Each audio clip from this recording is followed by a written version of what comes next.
So right now, we're going to switch gears here for the next 15 minutes.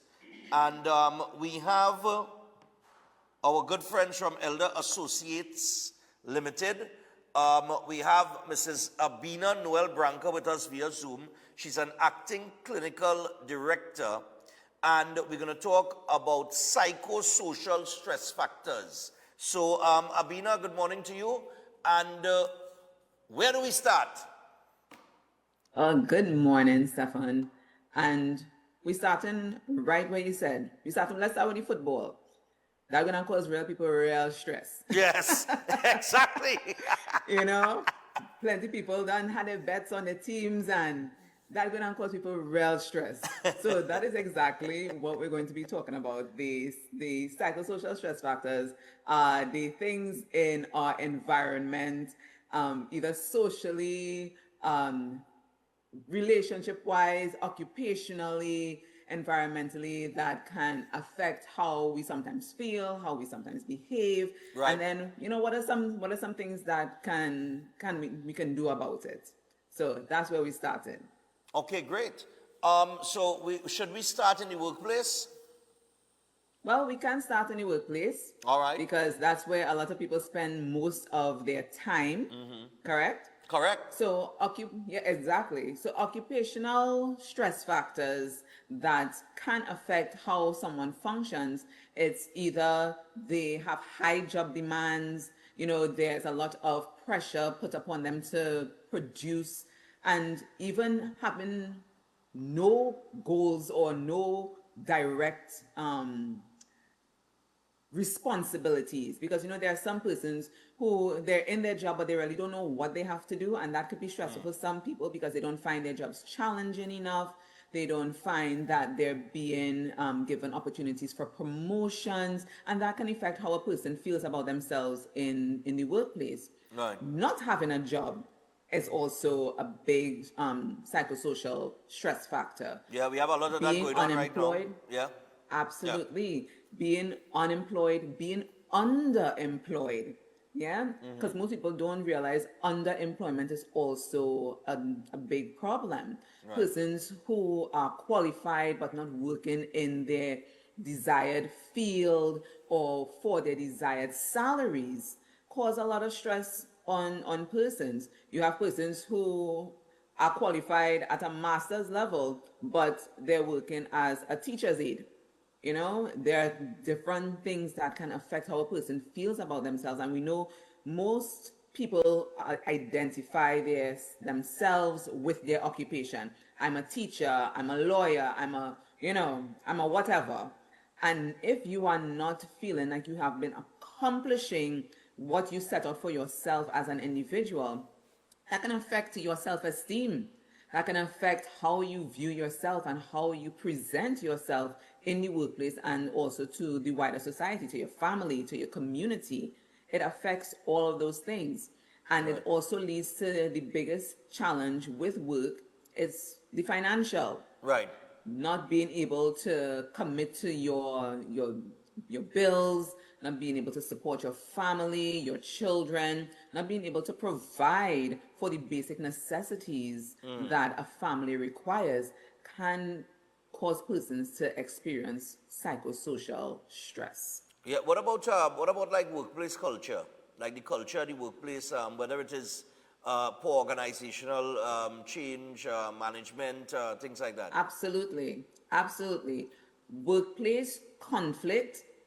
And when we talk about workplace conflict, people usually just think about, maybe a back and forth between co-workers. But workplace conflict encompasses all the different aspects of the workplace culture, the top-down dynamics, the up-top dynamics, how persons relate to their co-workers, their managers, and to the organization itself. How the organization manages changes also affects how the employees feel about themselves. Yeah, sometimes organizations make changes and then just present it to the employees and expect them to just accept it. And Right. we know that doesn't always happen.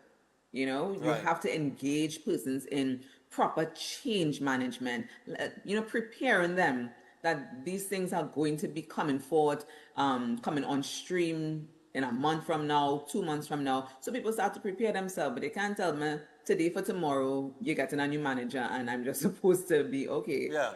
Thanks for that. Right. Understood. Now, what about, let's say, well, relationships? We wanted to, of course, you mentioned relationships. Of course, this would be personal relationships with a significant other, things like that. Man and wife living in the same house. We know that at times marriage it isn't a bed of roses, and you know you have fallen outs. You have also additional factors like you just say, particularly financially, but just on the emotional side of things, because we know how the financial side goes, right? I think you touched on that, but from the emotional standpoint, you know, how do you deal with things like that? Well, relationships are not just between husband and wife. While that is an important part of relationship, Right. you have your entire familial relationships. You have relationships with persons in your extended family and relationships with persons in your community. So let's start with home, husband and wife, parent-child relationships.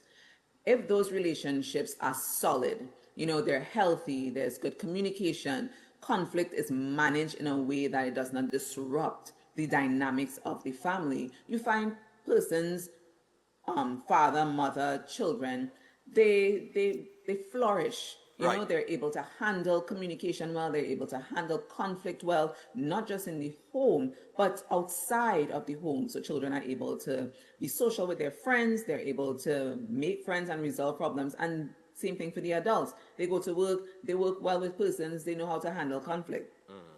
If that familial relationship is unhealthy for whatever reason, that can cause the individuals to now change how they view the world, how they view themselves. And when they go out there, they project and present this unhealthy dynamic in the other spaces that they have to function. Right. So they go out to work, they are angry, they are withdrawn, they're unable to connect with persons. And in children, we can see that when there's problems at home, they often display that through their behaviors at school. So we want to ensure that when we talk about relationships, we mention that how relationships are nurtured, how relationships are established, and how they are maintained is very important for an overall development in somebody's wider association and connection with persons outside of their home. Yeah. If we don't feel supported in our homes, we sometimes look for that support in the community. Okay. And when we go out in the community, we try to engage in, again, healthy support systems. You know, you find yourself in a community group, you find yourself in a sporting group, you find yourself among people who share similar interests. And that can sometimes compensate for something that you're missing at home. Right. While that is good, we also have the negative, because you could also find yourself attached to, you know, certain groups and elements that may not be supportive to your mental well-being. Yeah. But that I mean, yeah, we could talk about that as well. Just to piggyback off of that, we do seem to have a little problem with youths, particularly getting involved in you know, with a negative lifestyle. You know what I mean? Getting involved in gangs, things like that. A lot of that has to do with, I guess, a lot of stress factors within a community, within the home, that young people just can't handle. Because, I mean, we have to be real. I mean, as I've often said this, as an adult, a big hardback man at 48, right? There are things that we, as adults, cannot handle mentally, right? Absolutely. That will break us in half, into pieces. Far less for a 14, a 15, a 16-year-old who is growing up with peer pressure, and then the lack of guidance, maybe, you know, mommy and daddy not around, things like that, single parent home. Yeah. And they have to deal with their own level of stress, right, that they will encounter on a daily basis. And if we can't handle certain types of things as adults, right, having grown and had experience of life and things like that to a great extent, how do we expect them to handle it? And you're absolutely right. We sometimes forget that children are children. They are still developing, even though we might say, okay, well, you're 13, you're 14, you're 15. That is a person who is still developing and finding out about life. Their brains are still trying to find ways to measure how they feel. Right. They're trying to find themselves socially, and that's why between those adolescent ages, they seek out social interactions. We find them, not really pulling away, even though some try to pull away from their parents, but they are seeking acceptance. They want to find their community. And if they are not guided in the way they should go, you find that they get attached to things that are cool, that they seem cool, that seems to be, in line with their thinking. Right. That's why guidance for children is very necessary. But if they don't have that from home, from the community that they live in, if that community is fractured in some way, they will now find persons who will tell them, hey, well, we have a good thing going on over here, even though it may not be a good thing. Come across here, and they find a sense of belonging. And unfortunately, a lot of children gravitate towards those things because it makes them feel good. Yeah. They don't know that it could have repercussions later down the line. They're just dealing in what I am feeling now.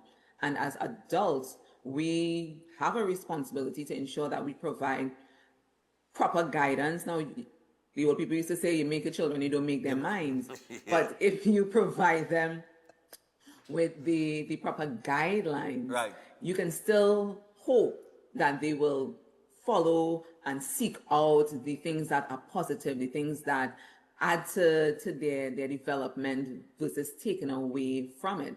And Right. you see their relationships can flourish. And communication is very important. We tend to like to talk at children, to talk down to children. We have to start talking with our children, hearing what they need, what their needs are, hearing what they want to do, hearing what their aspirations are. And that helps us to guide them and create an environment where they can flourish, where they can feel comfortable, where they can feel secured Yeah. to come to us to speak. Exactly. Another thing that might stress people out to I remember I used to take care of my father, and